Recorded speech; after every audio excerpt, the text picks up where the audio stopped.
Jumping over to Iran, I don't think most people understand that Iranians are not Arabs. There's a great video, actually, of a young girl explaining the fact that, like, it's a different language, it's a different religion, it's a different everything. Again, Iranians are not Arab Islamists. They're Iranians. They've always been Iranians. They have occupied by a regime that is not their own, by a regime that is not speaking their language, by a regime, and let's make that very, very clear, because sometimes it's like hard for us to understand what happened inside of Iran.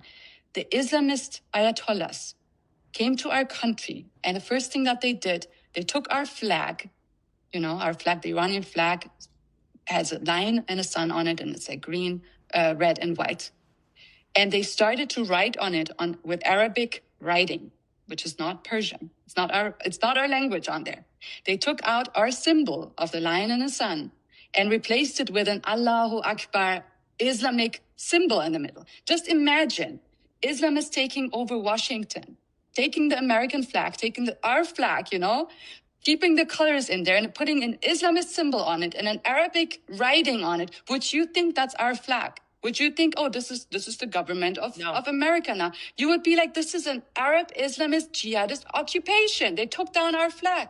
Then they started to replace everything that's Iranian, our ministries, our churches, our synagogues, our Jewish community. We had the biggest Jewish community inside of the Middle East, outside of Israel.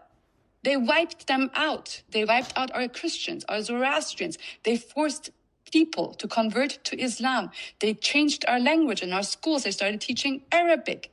Our national anthem, they replaced the national anthem with some weird anthem that no Iranian can even identify with, because every other word of it is Islamic. I think the vast majority of people don't understand that. So when I keep hearing things, and you hear the same about Venezuela. Oh, we're going in and we're invading a sovereign nation. But is this not a counter-revolution? I mean, you've heard Machado say, we were kidnapped by Maduro. We voted him out. The Iranians are begging America to come in. Now, I'm not suggesting we should lose 18-year-old American kids over this. You suggested there are a million different ways to tackle these types of issues. But can you talk a little bit about the history of Iran and how the mullahs ended up taking over? Absolutely. Iran in ancient times was a country that was religiously Zoroastrian, meaning it followed a Persian prophet named Zoroaster. And so this was their religion. It was not Islam. Islam took Iran by force. They conquered Persia.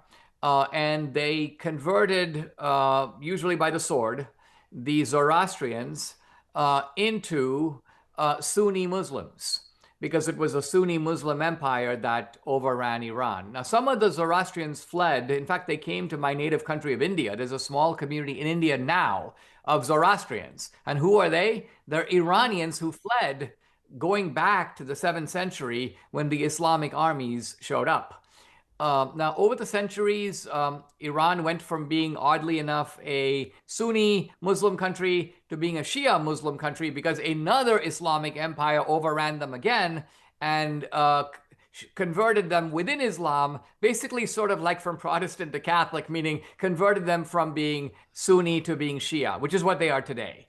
And then in 1979, Ayatollah Khomeini came in, and he created a theocratic Islamic state. Now, this is really important that Islam has never had a theocracy like this ever in its history. And by that, I mean a rule by the actual clergy. Typically in Islamic empires, it's some king who would rule, and you might have some clergymen who advise him, but it wasn't the priests who are actually running the country. But in Iran, as even now, it is. The priests are running the country, and that's totally new. So a lot of the Iranians, first of all, they have chafed for 50 years, almost 50 years, under this Islamic regime. They hate it. And they want their old way of life back. The Shah of Iran, who I'm sorry to say, the United States under Jimmy Carter played a very bad role in destabilizing the Shah, pulling the Persian rug out from under him. We really helped Khomeini get into power. So, talk about regime change. We actually helped regime change in a really bad way in Iran. That was bad regime change. In fact, Jimmy Carter, in trying to get rid of what he thought was the bad guy, the Shah, got the worst guy, which is Khomeini. So that's some of the background of this, truly great country, which at one time had its own great empire. They've got a deep history. They've got an educated middle class. Iran is fully capable of governing themselves if we found a way to help getting rid of the mullahs and turn the country over to the people. They would know what to do. Same with Venezuela. All right, guys, if you like this clip and you want to watch the full episode, click here. And if you want more content like this, you can subscribe to the show by clicking